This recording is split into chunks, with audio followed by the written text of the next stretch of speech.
Warahmatullahi wabarakatuh. Perkenalkan, saya Anwar Saifur Rahman. Pada video kali ini saya membuat untuk memenuhi untuk UAS BPP 2 PAI. Baik, kita lanjutkan untuk soal yang akan kita bahas. Mengapa pembelajaran perlu perencanaan?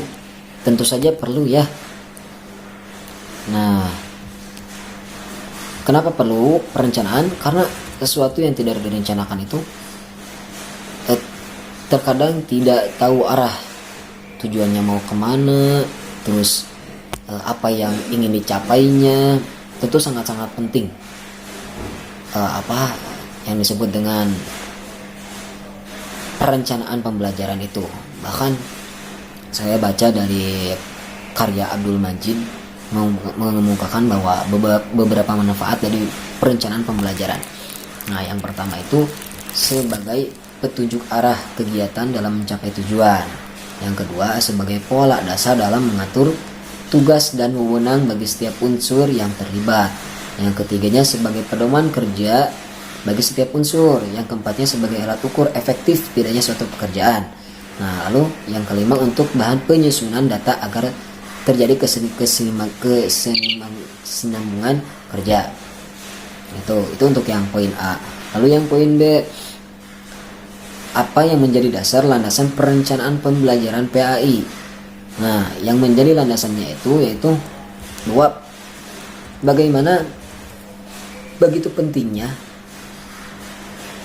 dalam hal ini perencanaan pembelajaran pendidikan agama Islam.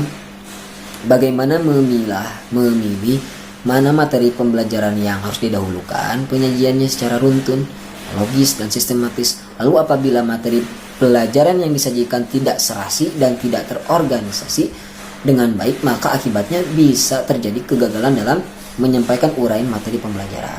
Itu yang poin B.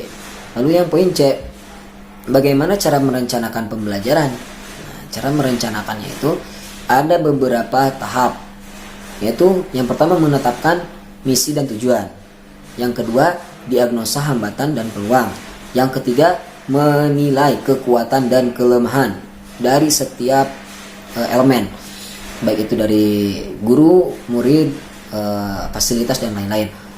Nah, yang selanjutnya mengembangkan tindakan alternatif, dan yang terakhir mengembangkan rencana strategi. Nah, mungkin itu untuk soal yang pertama. Lalu soal yang kedua, jelaskan unsur-unsur yang menentukan kualitas pembelajaran PAI di sekolah atau di madrasah sehingga pembelajaran tersebut dapat terlaksana secara efektif dan efisien. Nah, ketika berbicara tentang efektif dan efisien ya, tentu itu hal yang sangat diinginkan oleh para murid, bahkan kita semua. Nah, tercapainya tujuan pendidikan tentunya tidak terlepas dari beberapa komponen. Nah, tentunya pasti selain berkaitan ya, yang namanya komponen pasti berkaitan. Nah, ada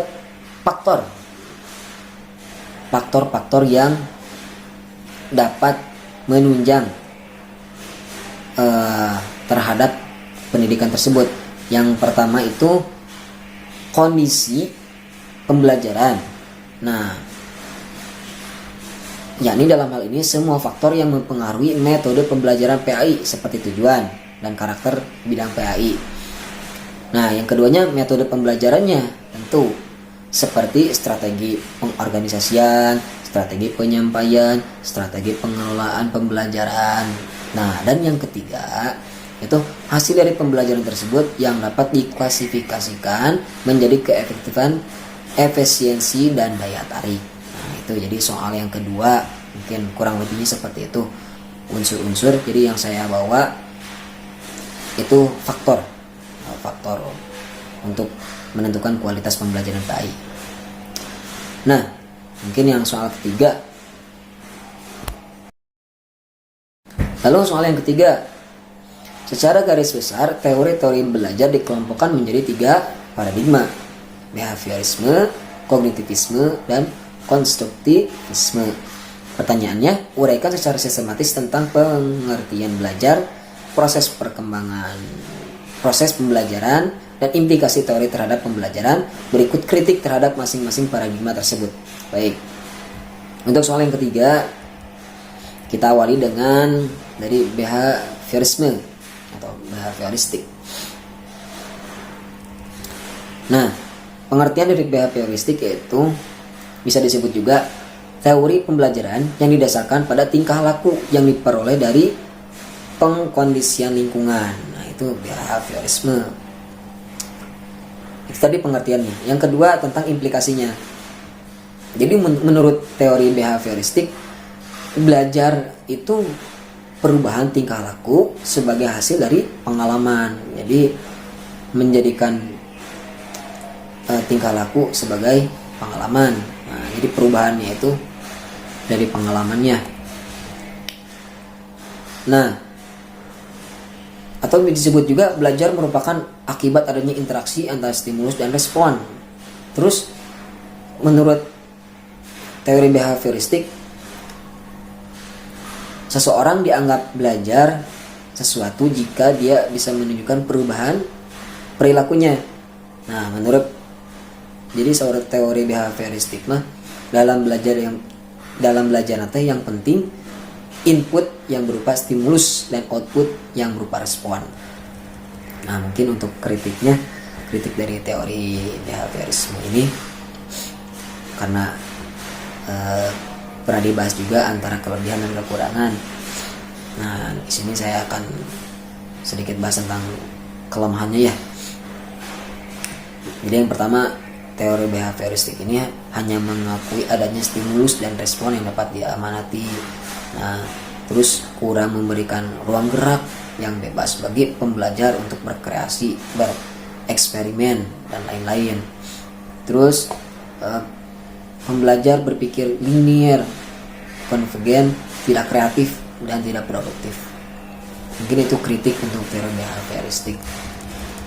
Nah, terus selanjutnya dilanjut dengan kognitivisme.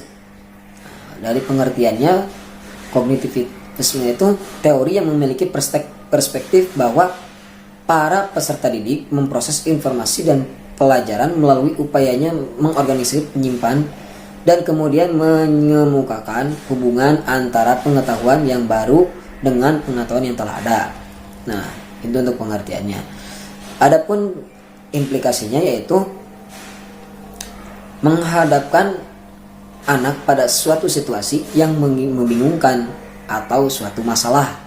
Anak akan berusaha membandingkan realita di luar dirinya dengan model mental yang telah dimilikinya, dan dengan pengalamannya anak akan mencoba menyesuaikan atau mengorganisasikan kembali struktur-struktur idenya dalam rangka untuk mencapai keseimbangan dalam benaknya. Itu untuk implikasinya. Nah, kritiknya untuk teori ini jadi tidak menyeluruh untuk semua tingkat pendidikan dan sulit praktiknya juga, khususnya tingkat lanjut ya, khususnya seperti inteligensi sulit dipahami dan pemahamannya masih belum tuntas. Nah, itu baik. Selanjutnya konstruktivisme. Nah, dari pengertiannya, konstruktivisme ini sebuah teori pendidikan yang mengedepankan peningkatan perkembangan logika dan konseptual pembelajar. Itu untuk pengertian. Lalu untuk proses atau implikasi konstruktivisme. Konstruktivisme percaya bahwa pembelajar membangun pengetahuan untuk dirinya.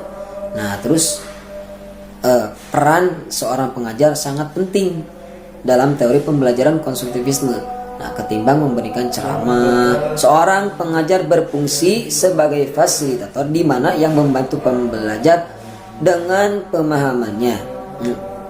Itu untuk proses dan implikasi. Nah, yang terakhir yaitu kritik. Untuk kritiknya, nah, siswa membuat pengetahuan dengan ide mereka masing-masing. Jadi masing-masing. Nah, jadi pendapat siswa berbeda dengan pendapat para ahli. Jadi teori ini itu menanamkan supaya siswa membangun pengetahuannya sendiri. Hal ini pasti membutuhkan waktu yang lama. Nah, itu mungkin untuk kritiknya. Sekian, terima kasih. Atau nuhun untuk ibu dosen Hilda. Kurang lebihnya mohon dimaafkan. Wassalamualaikum warahmatullahi wabarakatuh.